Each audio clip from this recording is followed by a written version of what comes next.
Good night, Malaysia, 370. Breaking news tonight, a Malaysia Airlines flight with 239 people on board, including 4 Americans, has gone missing.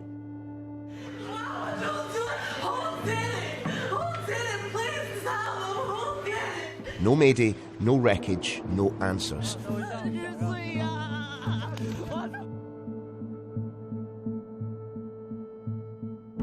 Malaysian Flight 370 was a scheduled international flight flying from Kuala Lumpur International Airport to its planned destination in Beijing Capital Airport.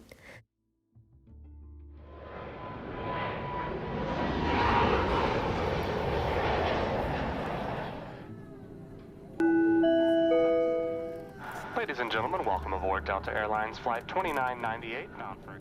The plane departed at 12:41 a.m. and was supposed to land at its planned destination at 6:30 a.m. the same day.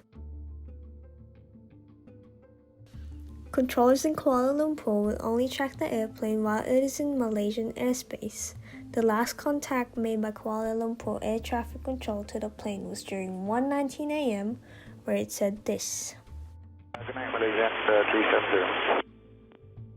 There was nothing unusual about this. As the plane crossed the Gulf of Thailand, it is expected to make contact with the air traffic controllers in Vietnam in under a minute. Malaysia 370, do you copy?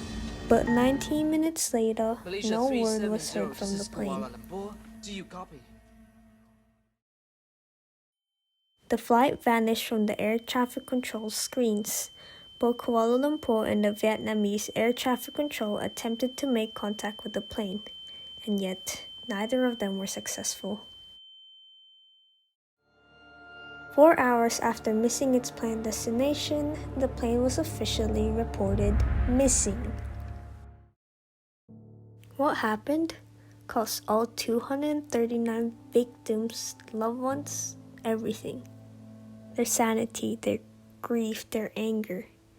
They have no idea what happened to their loved ones.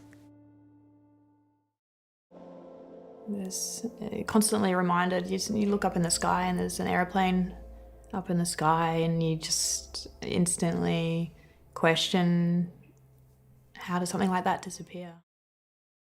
We can only imagine the terror that the people on board felt. Were they asleep and just died peacefully without ever knowing it? Or was there terror in those final moments, knowing that by the end of it all, there was just no choice but to perish?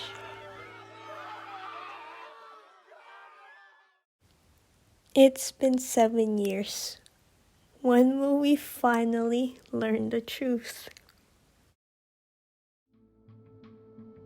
After its disappearance from the radar, the path that the plane took was unknown.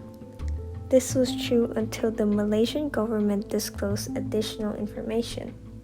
It turns out that the military tracker was monitoring the plane's position for another hour.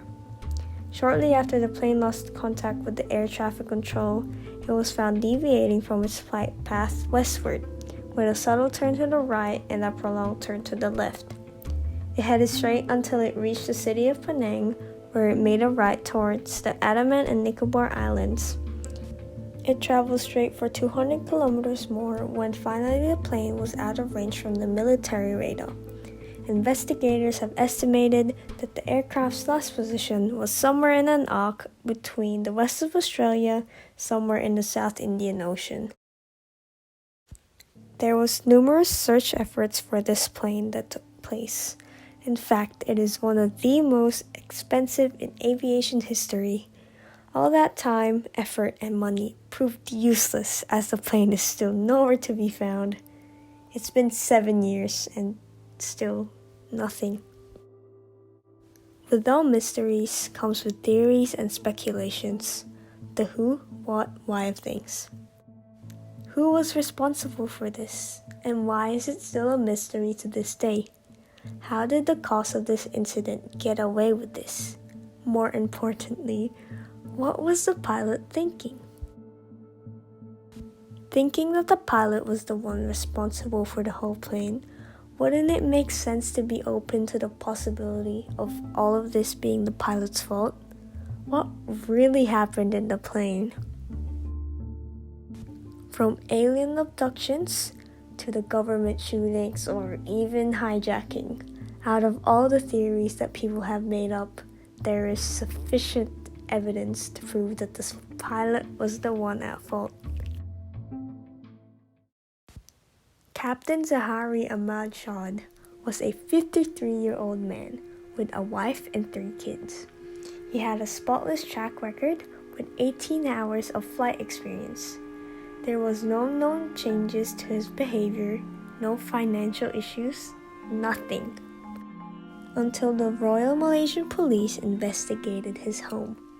He had a flight simulator, and in it is a deleted flight path that is very similar to where Flight 370 was predicted to have disappeared. It should also be noted that the known flight path that MH370 took went over Penang, which was the captain's birthplace. Was he just looking at his hometown for one last time, bringing down all the hopeful passengers and crew members with him, unknowingly giving their lives to the hands of a selfish murderer? Despite all of this evidence, investigators have concluded that, quote, no activity captured conclusively indicates any kind of premeditated act pertaining to the incident of MH370. The supposed similar route in the flight simulator was believed to be from separate sessions, and it would not be accurate to draw a straight line between the coordinates retrieved. It's crazy to think that there's still no answer to what really happened to the flight even after 7 years. Was it really a case of the captain committing mass murder, or is it something that even we humans can't comprehend? Is there really no hope?